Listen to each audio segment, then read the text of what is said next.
Good morning students, class 9th science chapter number first matter in our surrounding. हम books exercise का question number 6 का first part कर चुके हैं। आज हम बुक एक्सरसाइज का क्वेश्चन नंबर 6 का सेकंड पार्ट करेंगे, जिसमें ध्यान से देखेंगे।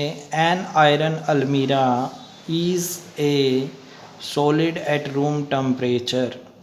जो हमारे पास लोहे की अलमारी होती है वो हमारे पास कमरे के तापमान पर ठोस अवस्था में क्यों पाई जाती है। एन आयरन अलमीरा इज़ सॉलिड बिकॉज जो लोहे की अलमारी होती है वो ठोस होती है क्योंकि the molecule are held together by attractive forces. क्योंकि जो उसके लोहे के कण होते हैं आपस में स्ट्रॉन्ग अट्रैक्टिव फोर्सेस की वजह से जुड़े हुए होते हैं। ठीक है, उस एंड द मॉलिक्यूल और particle are very close to each other, और एक दूसरे के इतने पास होते हैं कि उनके बीच में स्पेस नहीं होता, इसलिए ये ठोस अवस्था में पाई जाती है कमरे के तापमान पर। उसके बाद है question number 7, why is ice at 273 kelvin more effective in cooling than water at the same temperature. एक तो हमारे पास 273 केल्विन पर पानी है। 273 क्या होता है? 0 डिग्री सेल्सियस होता है, याद रखना, 0 डिग्री सेल्सियस। एक तो 0 डिग्री सेल्सियस पे पानी है, एक 0 डिग्री सेल्सियस पे बर्फ़ है हमारी, 0 डिग्री सेल्सियस पे आइस है और वाटर है।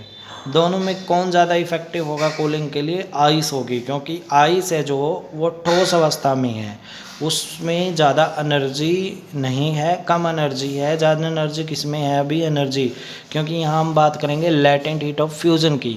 लैटेंट हीट ऑफ फ्यूज़न क्या होती है? मान के चलो हमारे पास बर्फ़ है, बर्फ़ का तापमान 0 डिग्री सेल्सियस रहेगा। मैंने इसको थोड़ी हीट दी, हीट देने के बाद ये किस में बदल गई? लिक्विड में। पर जो हमारे पास ये लिक्विड या वाटर है, ये इसका तापमान भी 0 डिग्री सेल्सियस रहेगा, पर इसमें कुछ न कुछ हीट तो चली गई ना। तो इसलिए दोनों में से कूलिंग में कौन इफेक्टिव होगा? हमारे पास आइस होगी। देखो इसमें क्या कह रहे हैं, ice at 273 kelvin will take latent heat of fusion from the medium to overcome the fusion. After gaining some more heat it will become water. कहते हैं जब हम इसको थोड़ी बहुत हीट दे देंगे तो ये किस में बदल जाएगी? पानी में बदल जाएगी। Hence the cooling effect of ice is more than the water at room temperature because water does not take his extra heat from the medium। क्योंकि अगर उसको थोड़ी सी और हीट दे दी गई तो वो अपना क्या चेंज कर लेगा? जो तापमान है वो चेंज कर लेगा।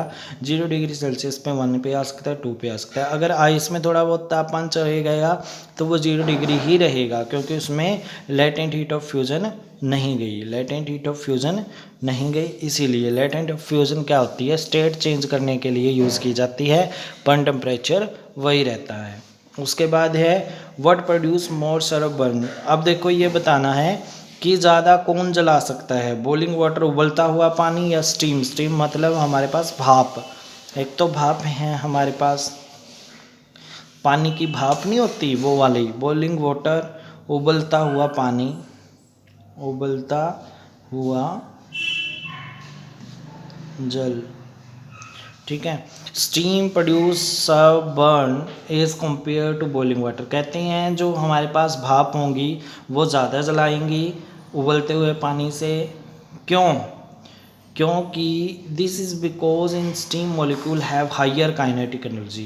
क्योंकि जो हमारे पास भाप होती हैं उनमें काइनेटिक एनर्जी क्या होगी? ज़्यादा होगी।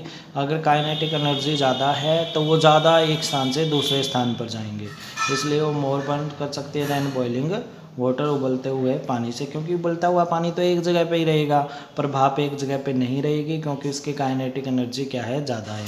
काइनेटिक एनर्जी क्या होती है? गतिज ऊर्जा। गतिज ऊर्जा मतलब जो उसकी गति के कारण होती है, चाल के कारण होती है, मोशन के कारण होती है। मोशन के कारण कैसे? मान पार्टिकल एक स्थान से दूसरे स्थान पर किस तरह से मूव कर सकता है, इसके लिए हमें पता होना चाहिए। पार्टिकल सॉलिड में बिल्कुल पास होते हैं, ठीक है, जिसकी वजह से वो यहाँ वहाँ नहीं जा सकते।